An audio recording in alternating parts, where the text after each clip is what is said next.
Voici une nouvelle de très grande importance.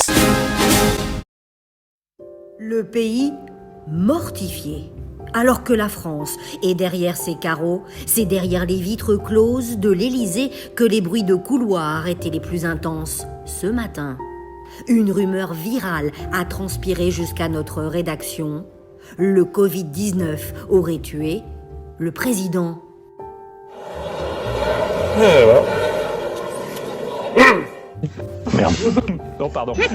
Faute de masque, Emmanuel Macron aurait été démasqué et serait mort de ce virus, le corona. La réaction du gouvernement a été extrêmement rapide. Sa mise en bière d'une source gazeuse et anonyme proche d'un gouvernement panaché.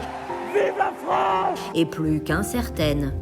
À ce Napoléon des temps modernes, l'exil n'est pas offert.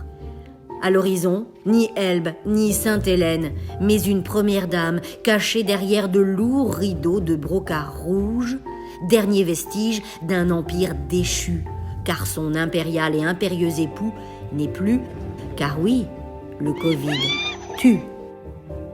Ce que je veux, c'est que vous, partout, vous alliez le faire gagner, parce que c'est notre projet. Il semblerait qu'Emmanuel Macron ait été pris d'une détresse inspiratoire, après avoir perdu le sens de l'odorat à force de ne pas sentir le vent tourner. Une perte du bon goût s'en est suivie, tandis que la fièvre du pouvoir ne s'est jamais éteinte.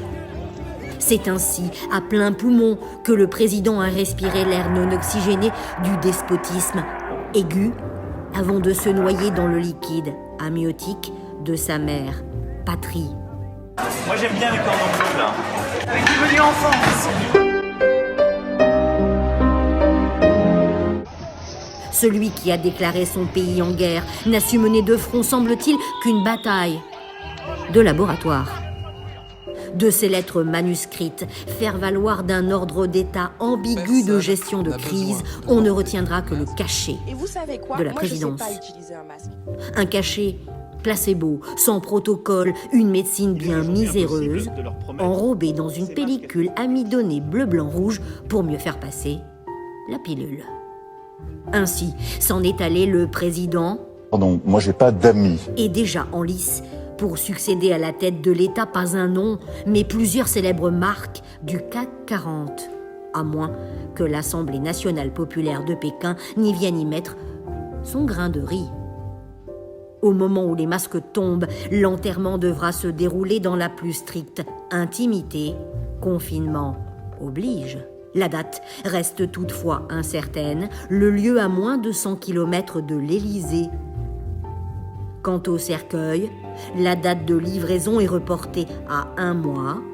L'entreprise des pompes funèbres, bientôt cotée en bourse en raison d'un chiffre d'affaires grandissant, s'est même proposé d'offrir un humble caveau à son plus grand mentor.